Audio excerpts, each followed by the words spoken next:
Bíblia no Salmo 110, é o salmo da nossa meditação dessa manhã, Salmo de número 110.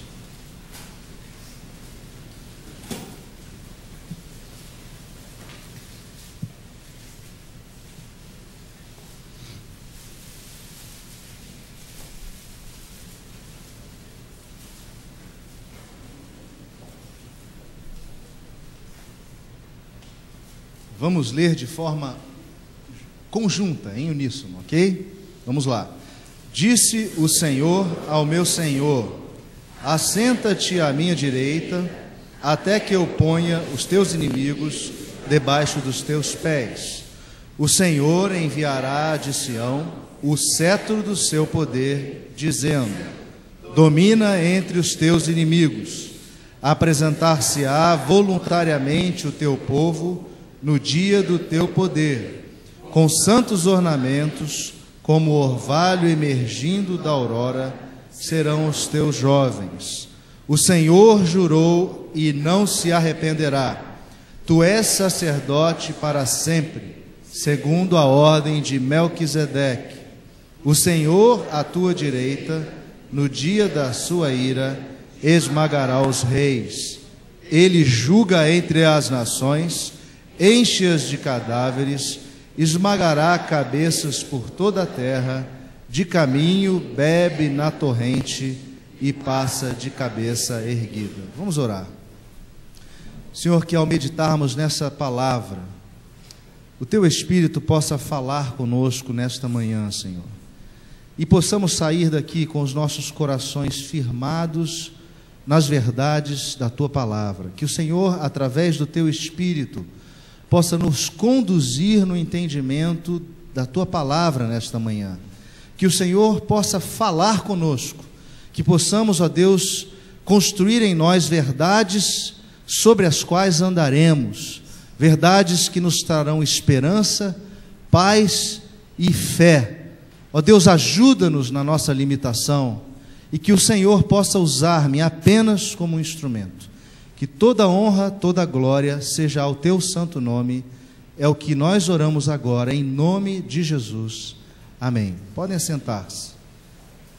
Irmãos, nós estamos meditando no livro de Salmos, nesse mês de dezembro. Eu queria pedir para que a vinheta do livro de Salmos fosse colocada, mas o livro de Salmos ele é muito especial, porque ele fala com a nossa alma de forma muito profunda, porque foram relatos das experiências de homens de Deus que andaram com Deus e vivenciaram momentos de dificuldade, momentos de adversidade, momentos de tristeza, mas também momentos de vitória, momentos de lutas.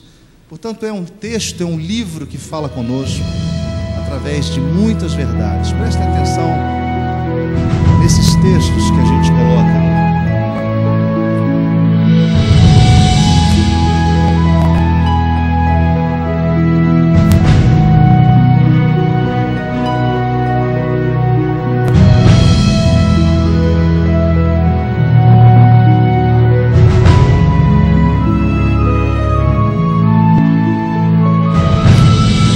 Os privilégios de quem traz a mensagem, de quem prepara a mensagem, é ouvir de Deus o que Ele tem a comunicar ao povo.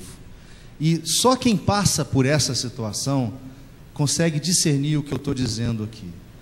Porque ao preparar, ao meditar, ao pensar, ao costurar o texto, você é impactado pela presença do Espírito Santo. E o Espírito Santo fala certas verdades tão profundas ao seu coração, que você sai diferente do processo.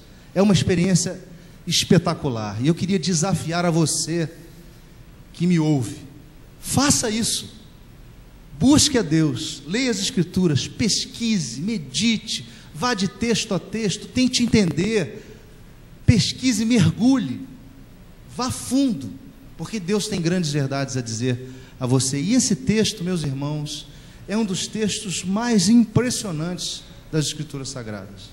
É um texto que esconde belezas que Deus preparou para nós, para que nós entendamos todo o seu conselho, todos os seus oráculos. Deus se preocupa com os detalhes da sua palavra. Ele se preocupa com os detalhes das verdades que Ele quer nos comunicar. E quando você começa a examinar o texto, e você começa a buscar as referências, você começa a perceber que as Escrituras Sagradas, elas de capa a capa, apontam para uma única direção. E elas mesmas devem ser usadas para interpretar elas mesmas. Esse é um princípio básico, primário, da interpretação da hermenêutica. A Escritura explica a Escritura. Você deve buscar entendimento na Escritura sobre um texto da Escritura. Via de regra, você vai encontrar várias explicações que ajudam você a entender. E eu queria pedir a você bastante paciência nessa manhã, porque nós vamos costurar um texto nessa manhã, vamos costurar uma linha de raciocínio, e eu preciso da sua atenção.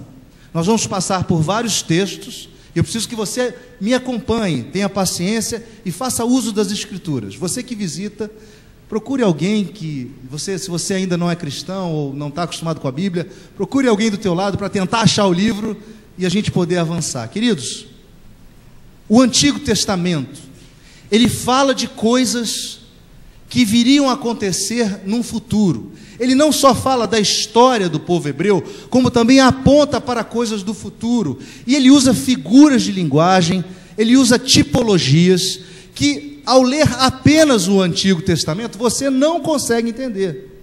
Portanto, quando você lê o Novo Testamento lança luz sobre o Antigo Testamento. E é exatamente esse exercício que a gente vai fazer aqui agora, olhando esse texto do Salmo 110, e vamos tentar extrair dele lições para a nossa jornada, para a nossa caminhada. O texto do Salmo 110, que a propósito é o texto da Escritura mais citado no Novo Testamento, é o texto do Antigo Testamento mais citado no Novo Testamento, é este Salmo aqui, mais especificamente os versos 1 e verso 4, que no caso apresentam exatamente os dois principais pontos do Salmo, os chamados dois oráculos de Deus, as duas coisas que Deus disse. Ele disse: assenta-te à minha direita, até que eu ponha os teus inimigos debaixo dos teus pés. E ele disse também: tu és sacerdote segundo a ordem de Melquisedeque. Irmãos, essas duas palavras são exatamente as palavras que a gente vai examinar nesta manhã. Mas quando você olha cuidadosamente o texto na sua Bíblia escrito lá, Salmo 110, e embaixo, bem pequenininho em itálico, Salmo de Davi, isso gerou muita discussão ao longo dos vários séculos. Muitos disseram: não, esse Salmo não é de Davi, ou esse Salmo é de Davi, e essa discussão, principalmente entre os judeus, ela foi bastante acirrada. E quando olhamos para esse Salmo, a primeira coisa que a gente identifica é o seguinte: é impossível que ele tenha sido escrito por um vassalo do rei. Veja só, ele dizia assim: o Senhor Javé, ou Yahweh, ou Jeová, as 4 letras do hebraico que formam o nome santo de Deus, que é impronunciável. O Senhor Javé disse ao meu Senhor, letra minúscula: assenta-te à minha direita, até que eu ponha os inimigos debaixo dos seus pés. Outra tradução diz: por estrado dos seus pés. É impossível que tenha sido escrito por um vassalo de um rei, porque este senhor, de quem o vassalo escreveria, não tem como se sentar à direita de Javé. Javé é o Deus Todo-Poderoso. Como um rei humano se sentará ao lado de Javé? É impossível. Não dá para seguir esse raciocínio. A conclusão imediata é que este texto tem que tratar de alguém que não é somente humano. Ele precisa tratar de alguém que tem alguma característica divina. E aí, no caso, é onde entra o Messias. Este é considerado e conhecido como um salmo profético e messiânico, porque ele trata do Messias. E o mais interessante é que quando a gente vai procurar a referência deste salmo, e eu disse, é o mais citado no Novo Testamento, olhem só Quem cita o Salmo explicando e fazendo a própria exegese do texto? O próprio Jesus Cristo, em Mateus 22, 41 a 46. Veja só, ele diz lá, Mateus 22, Evangelho de Mateus, capítulo 22, 41 a 46. Esse texto aparece no Evangelho de Lucas e no Evangelho de Marcos, tá? Mas eu pensei o do Evangelho de Mateus 41 a 46. Diz assim: reunidos os fariseus, interrogou-os Jesus: que pensais vós do Cristo? De quem é filho? Responderam-lhe eles: de Davi. Replicou-lhe Jesus: como, pois, Davi, pelo Espírito, chama-lhe Senhor, dizendo: disse o Senhor ao meu Senhor: assenta-te à minha direita, até que eu ponha os teus inimigos debaixo dos teus pés. Se Davi, pois, lhe chama Senhor, como ele é seu filho? E ninguém lhe podia responder palavra, nem ousou alguém a partir daquele dia fazer-lhe perguntas. Ficou claro que esse salmo é de Davi, e que Davi escrevia a respeito do seu Senhor. Ele escrevia a respeito do Messias, daquele esperado. Em Atos dos Apóstolos, Lucas relata isso na boca de Pedro.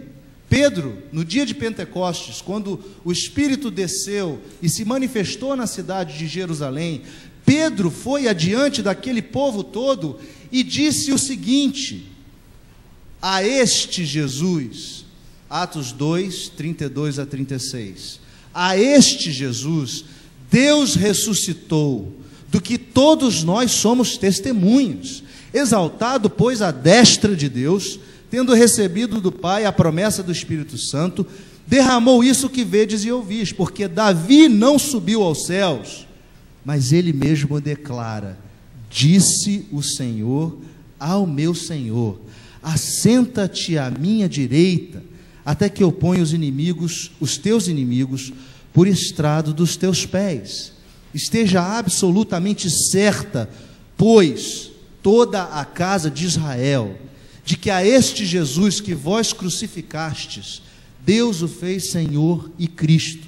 E mais uma referência apenas. Então, Jesus, Pedro e agora Paulo aos Colossenses, diz assim no capítulo 3:1 o seguinte: portanto, se fostes ressuscitados juntamente com Cristo, buscai as coisas lá do alto, onde Cristo vive, assentado à direita de Deus. Irmãos, nós estamos diante de um texto que fala de um rei soberano, um rei que domina sobre toda a criação, um rei que domina sobre todas as nações, e um rei que domina sobre todos os reis.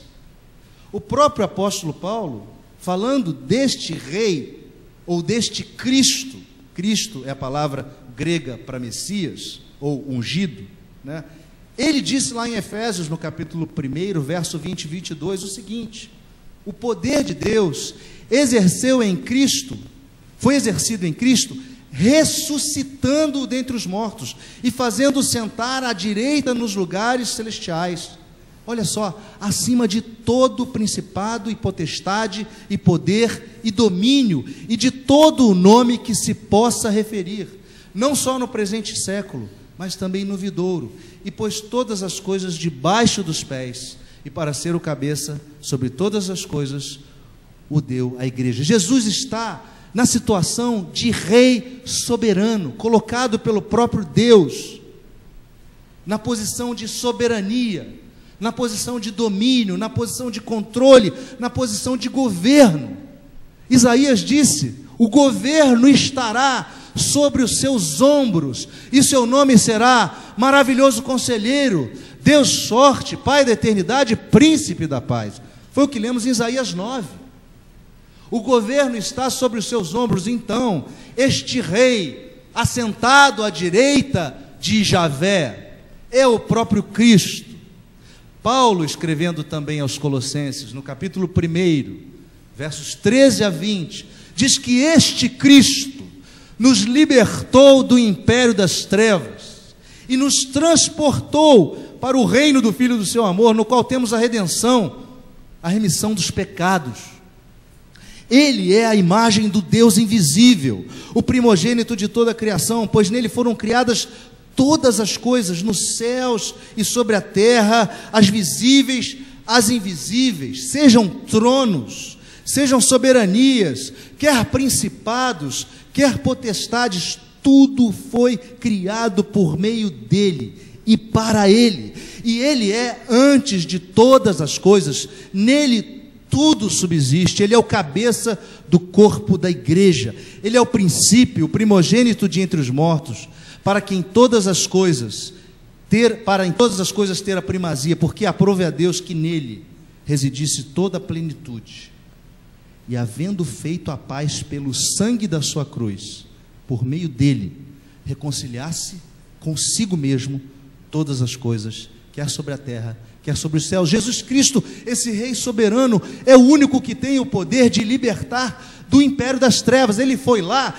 e pegou a você e a mim e segurou pelas mãos e trouxe: é meu, sai das trevas e vem para a luz, você me pertence. Ele pode fazer, porque ele é aquele que assenta em governo e soberania. Ele pode fazer, porque ele é aquele que pagou o preço pelos seus súditos. O rei pagou um preço pelos seus súditos. Qual rei já fez isso na vida? Ele se entregou na cruz, deixou-se morrer, porque sabia que precisava resgatar o povo dele do império das trevas, através do sangue da sua cruz. Cristo é esse Rei soberano, que está acima de todo poder, que está todo poder estabelecido na terra. Ele é o sustentador de todas as coisas, nada foge ao seu controle. Por essa razão, irmãos, o Evangelho de Cristo avança, sem que haja quem o impeça. O Evangelho de Cristo avança, ele invade o inferno e retira as pessoas que estão em trevas e cadeias e traz para a luz. Não há como resistir à força e o poder do soberano Deus, não há como. É por essa razão que irmãos nossos, como por exemplo Rogério e Fabiana, trabalham lá na Guiné-Bissau, num fronte de batalha, enfrentando potestades do mal, espíritos enganadores, magia, enfrentando doença, enfrentando dificuldade, mas eles estão lá, suportados em oração por nós, mas eles estão lá na força do soberano.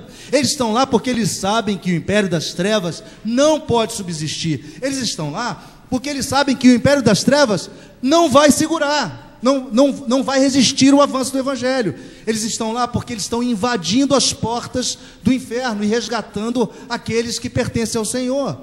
É esse poder que move o Evangelho, é esse poder que deve mover a você e a mim, na pregação do Evangelho, no testemunho do Evangelho. Não há o que temer, não há o que temer. Nada pode impedir o avanço do Evangelho de Cristo, nada. Não há nenhum tipo de governo humano ou espiritual que resista ao governo do soberano Deus Javé e daquele que está sentado à sua direita, o Cristo, o Messias. Precisamos olhar para esse texto no verso 1 e perguntarmos o seguinte: quem são esses inimigos que o texto diz serão colocados debaixo dos pés do rei? Os inimigos são aqueles que são inimigos de Cristo. Os inimigos são todos aqueles que se levantam contra Cristo, sejam homens, sejam anjos, sejam poderes, sejam reis, sejam países, sejam culturas, sejam religiões, sejam povos, sejam etnias. Todos que se levantam contra Cristo são os seus inimigos, e esses todos serão destruídos. Deus há de resgatar aqueles que são seus do meio dessa confusão que a gente olha no mundo, mas os seus inimigos serão destruídos. O diabo será destruído, a morte será destruída. Veja como o apóstolo Paulo nos ajuda a entender esse texto, o texto do inimigo destruído. Ele diz lá em 1 Coríntios 15, 24 a 28, e então virá o fim, quando ele entregar o reino de Deus quando ele entregar ao Deus e Pai, quando ele entregar o reino ao Deus e Pai, quando houver destruído todo o principado, bem como toda potestade e poder, porque convém que ele reine, até que haja posto todos os inimigos debaixo dos pés. O último inimigo a ser destruído é a morte, porque todas as coisas ele sujeitou debaixo dos pés. E quando diz que todas as coisas lhe estão sujeitas, certamente exclui aquele que tudo lhe subordinou. Jesus Cristo vai eliminar a morte, o seu último inimigo, o nosso último inimigo, aquele que quer fazer, aquele elemento ou aquela personificação que quer fazer de nós, ou quer estabelecer em nós uma separação. É aquilo que todos nós, invariavelmente humanos, temos medo: a morte. Nós temos medo da separação, nós temos medo da morte física, nós temos medo de ficarmos sozinhos, nós temos medo dos nossos amados morrerem na frente de nós, nós temos medo de morrer e deixar os nossos amados. Eu quero dizer a você que Deus vai eliminar da sua agenda e da minha agenda um inimigo chamado morte, porque Ele nos dará a vida eterna com Ele. Ele vai lançar essa morte no lago de fogo. Nós já vamos ver isso aqui. Nós não precisamos temer o inimigo. Quando Paulo fala do fim, ele está falando da consumação do tempo. Nós precisamos lembrar, irmãos, que a nossa visão cristã de mundo, nossa cosmovisão de mundo, ela começa com a visão de um mundo criado, mas ela passa por uma visão de um mundo caído, passa por uma visão de um mundo resgatado, de um mundo redimido, e ela passa finalmente por uma visão de um mundo consumado. Haverá a consumação do tempo, as coisas velhas vão passar, esse tempo vai passar, e um dia estaremos todos diante do autor da nossa salvação, estaremos todos diante do Cordeiro Santo, e prestaremos conta diante dele, de tudo o que fizemos aqui. Cristo venceu a morte, ressuscitou ao terceiro dia, e Ele há de eliminá-la uma vez por todas. Veja o que diz o apóstolo João. João, lá em Apocalipse, na visão que ele teve do céu, Apocalipse 19, 11, 16, esse texto é muito importante. Tente abrir aí, Apocalipse João 19, 16. Veja a linguagem de soberania que João utiliza, fazendo um link com o Salmo 110. Ele diz: eu vi o céu aberto, e eis um cavalo branco, e o seu cavaleiro se chama Fiel, Verdadeiro, e julga e peleja com justiça. Os seus olhos são chama de fogo, na sua cabeça há muitos diademas. Tem um nome escrito que ninguém conhece senão ele mesmo. Está vestido de um manto tinto de sangue. E o seu nome se chama Verbo de Deus, a própria palavra de Deus, o Logos encarnado. E seguiam nos exércitos que há no céu, montando cavalos brancos, com vestiduras de linho finíssimo, branco e puro. Sai da sua boca uma espada afiada, para com ela ferir as nações. E vejam só, Ele mesmo as regerá com cetro de ferro, e pessoalmente pisa o lagar do vinho do furor da ira do Deus Todo-Poderoso. Tem no seu manto e na sua coxa um nome escrito: Rei dos Reis, Senhor dos Senhores. Este é o nosso Cristo. Ele é o Rei dos Reis, Ele é o Senhor dos Senhores. Ele há de reger as nações com o seu cetro de ferro, que é cetro de justiça. Já veremos a seguir. Um cetro de ferro, mas um cetro de justiça. Um pouco mais adiante, não fecha não, Apocalipse 20, 10 a 15, diz assim: o diabo, o sedutor deles, foi lançado para dentro do lago de fogo e enxofre, onde já se encontram não só a besta, como também o falso profeta, e serão atormentados de dia e de noite, pelos séculos dos séculos. Está aqui a destruição do diabo. Vi um grande trono branco, e aquele que nele se assenta, de cuja presença fugiram a terra e o céu, e não se achou lugar para eles. Vi também os mortos, os grandes e os pequenos, postos em pé diante do trono. E então se abriram os livros. Ainda outro livro, o livro da vida, foi aberto. E os mortos foram julgados segundo as suas obras, conforme o que se achava escrito nos livros. Deu o mar os mortos que nele estavam, a morte e o além entregaram os mortos que nele havia, e foram julgados, um por um, segundo as suas obras. Então a morte e o inferno foram lançados para dentro do lago do fogo. Esta é a segunda morte, o lago de fogo. E se alguém não foi achado escrito no livro da vida, esse foi lançado para dentro do lago de fogo. Irmãos, o nosso Deus é o Deus soberano, é o Deus que tem os livros, o livro da vida em suas mãos, é o Deus que escreve o nosso nome no livro da vida, e é o Deus que julga a cada um dos homens, sejam aqueles que não são dele, sejam aqueles que pertencem a ele. Os que não são dele, julga para condenação eterna. Os que são dele, ele julga para a salvação eterna. É assim que cremos. E a pergunta que eu preciso fazer a você é a seguinte: o seu nome está nesse livro? O seu nome está nesse livro? O livro da vida do Cordeiro, o seu nome está lá. Eu sei que o meu nome está lá. Eu creio que o meu nome está lá.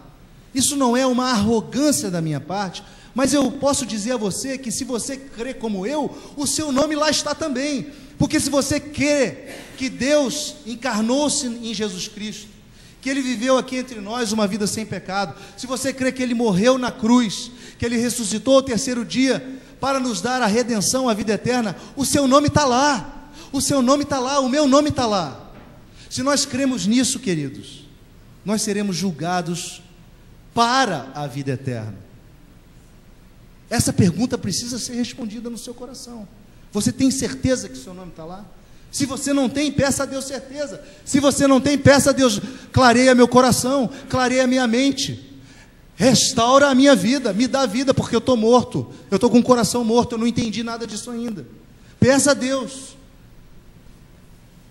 Essa é a primeira parte do oráculo. O Deus, o Senhor, que diz ao Senhor: assenta-te à minha direita, até que eu ponha todos os inimigos debaixo dos teus pés. Mas o Salmo, ele toma um rumo, no mínimo curioso, porque ele vem falando os 3 versos sobre reinado, sobre poder, sobre justiça, sobre as obras que Deus vai fazer, sobre o povo de Deus que se achegaria a Ele para fazer a sua obra de poder e a sua obra de glória. E de uma hora para outra, o verso 4, acontece uma coisa completamente inusitada. Deus dá um oráculo e fala de um sacerdote. Vejam, ele está falando de rei e ele vira e começa a falar de sacerdote. E ele fala sacerdote só no verso 4, porque o verso 5, verso 6 e o verso 7, ele volta a falar do reinado. Ele volta a falar desse reinado. Então, nós estamos diante de um enigma desse texto. Esse texto do Salmo 110 é um texto controverso e enigmático. Controverso por conta das discussões a respeito da sua autoria. Controverso porque ele, no verso 4, levanta uma questão a respeito da fé judaica. E eu vou precisar da sua atenção para me acompanhar. O verso 4, ele fala de um sacerdote. E nós precisamos perguntar ao texto: que sacerdote é esse? Ele fala Melquisedeque. Quem foi Melquisedeque? Quem é este sacerdote? E quem nos responde é Moisés. Moisés nos mostra no livro de Gênesis quem foi Melquisedeque, que, a propósito, sobre ele apenas uma pequena história, uma pequena referência, para que vocês entendam. Houve uma guerra na região de Sodoma e Gomorra. 4 reis da região guerrearam contra 5 reis da região. Para entendermos, eram tribos e tinham seus reis. Eles habitavam aquela região, se guerrearam entre si, e quem morava naquela área era Ló, o sobrinho de Abrão. E nessa guerra, Ló foi tomado e levado como prisioneiro. Abrão ouviu dizer, alguém escapou da batalha e foi contar para Abrão: teu filho Ló foi levado. Abrão falou: não, eu vou lá resgatar. Abrão levantou 318 homens de guerra, homens bastante treinados, e foi resgatar o seu filho, o seu sobrinho Ló. Foi lá, lutou, guerreou, ganhou e trouxe de volta. E o texto de Gênesis 14, 17 a 20 mostra exatamente o que aconteceu quando Abrão voltou. Diz o texto: após voltar Abrão de ferir a Quedorlaomer, e aos reis que estavam com ele, saiu-lhe ao encontro o rei de Sodoma, no vale de Savé, que é o vale do rei.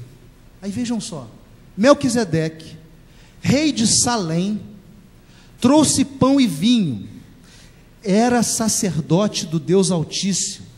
Abençoou ele a Abrão e disse: bendito seja Abrão pelo Deus Altíssimo, que possui os céus e a terra, e bendito seja o Deus Altíssimo, que lhe entregou os teus adversários nas tuas mãos. E de tudo lhe deu Abrão o dízimo. Irmãos, a próxima referência a Melquisedeque é o Salmo 110. E acabou. Quando você pergunta ao texto quem é Melquisedeque, quem é Melquisedeque? Aí eu tenho que lançar a mão do Novo Testamento. Eu tenho que olhar o escritor de Hebreus, o que ele explica. Mas a propósito, Melquisedeque, cujo nome é Melech-Tzedek, Melech, rei, Tzedek, justiça, ou seja, rei de justiça, era um rei que habitava aquela região, uma cidade chamada Salém, que é Shalom, paz. Então ele era o rei de justiça, mas era um rei de paz, e ele era um rei que era sacerdote do Deus Altíssimo. Ora, como pode isso? Uma outra pessoa, sacerdote, que não fazia parte da família de Abraão, não estava ali entre os judeus ali daquela região, ele foi estabelecido como sacerdote, e quem estabeleceu ele como sacerdote foi o próprio Deus.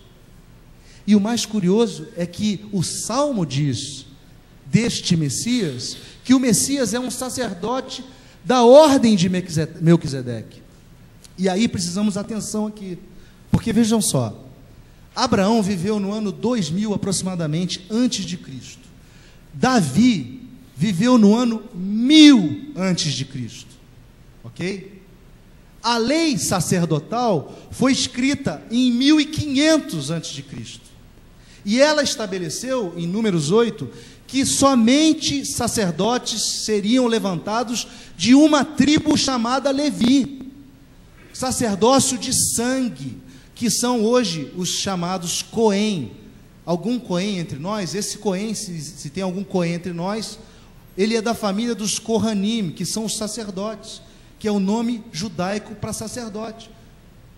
Então, havia os Cohen, os Kohanim, somente da tribo de Levi, não tinha sacerdote em outra tribo. E Deus estabeleceu o seguinte: sacerdote não pode ser rei, e rei não pode ser sacerdote. Ora, Davi, 500 anos depois da lei, escreve um salmo e diz: tu és rei, tu és um rei, assenta-te à minha direita, e tu és um sacerdote da ordem de Melquisedeque. Davi não poderia quebrar a lei mosaica. Ele está tratando de algo que viria no futuro. Ele está tratando de algo que aconteceria com o Messias, com o ungido, com esse rei que se assentou à direita de Javé. Interessante que muitos reis perderam o seu reinado e até a vida porque tentaram ser sacerdotes. Não sei se os irmãos vão lembrar, em Samuel, 1 Samuel, capítulo 13, 9 a 14, o rei Saul se apressou a fazer um cultinho, porque o sacerdote Samuel demorou a chegar. Ele falou: está demorando, eu tenho que ir para a batalha, deixa eu fazer um cultinho aqui e dar uma de sacerdote. Ele deu uma de sacerdote. Samuel chegou e falou: você fez o que era mal perante o Senhor, você agora deixou de ser rei, você está destituído da tua posição de rei, vai surgir um outro rei. Foi assim que surge o rei Davi. Portanto, não havia compatibilidade entre reinado e sacerdócio. Mas aqui existe um sacerdote que é rei. Aqui é apresentado um sacerdote que é rei. Nós precisamos entender. Não pode haver a coerência. Aí o que nos ajuda? O escritor de Hebreus. Abram lá em Hebreus 7. Hebreus 7, versos 1 a 18. Eu não vou ler o texto todo. Mas diz lá em Hebreus 7, 1 a 18: porque este Melquisedeque, rei de Salém, sacerdote do Deus Altíssimo, que saiu ao encontro de Abraão quando voltava da matança dos reis e o abençoou, para o qual também Abraão separou o dízimo de tudo, primeiramente se interpreta rei de justiça, Melech-Tzedek, pois também é rei de Salém. o comentador diz que ele poderia até chamar o rei de Jerusalém, ou Jerusalém. Não é certo que ele habitasse a região de Jerusalém, mas ele poderia habitar a região de Jerusalém, que é príncipe de paz. Jerusalém é o príncipe da paz. Então, esse rei, esse sacerdote, aliás, ele não tem pai, ele não tem mãe, ele não tem genealogia, não tem princípio de dias nem fim de existência.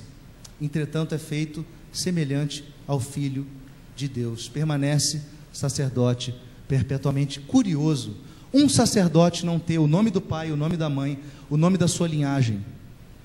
O que Deus queria mostrar?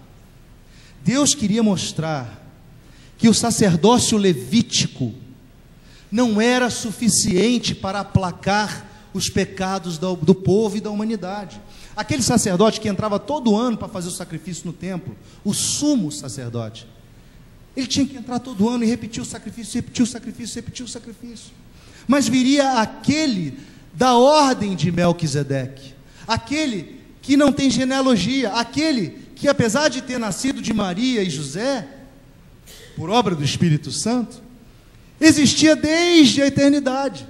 Aquele que entrou no Santo dos Santos uma só vez, para fazer uma só vez o sacrifício por você e por mim, pagar esse preço uma só vez.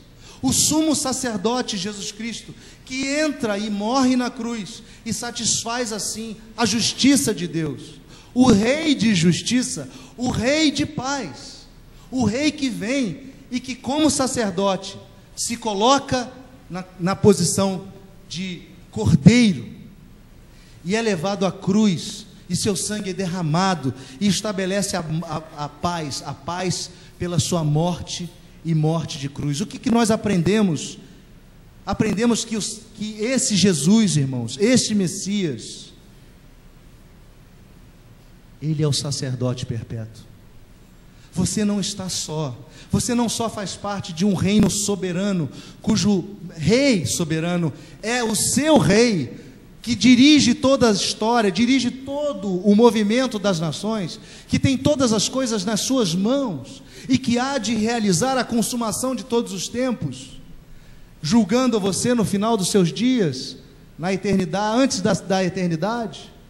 Esse mesmo rei, ele é sacerdote, ele é um sacerdote perpétuo, ele vive intercedendo por você. Você está dormindo, ele está intercedendo por você.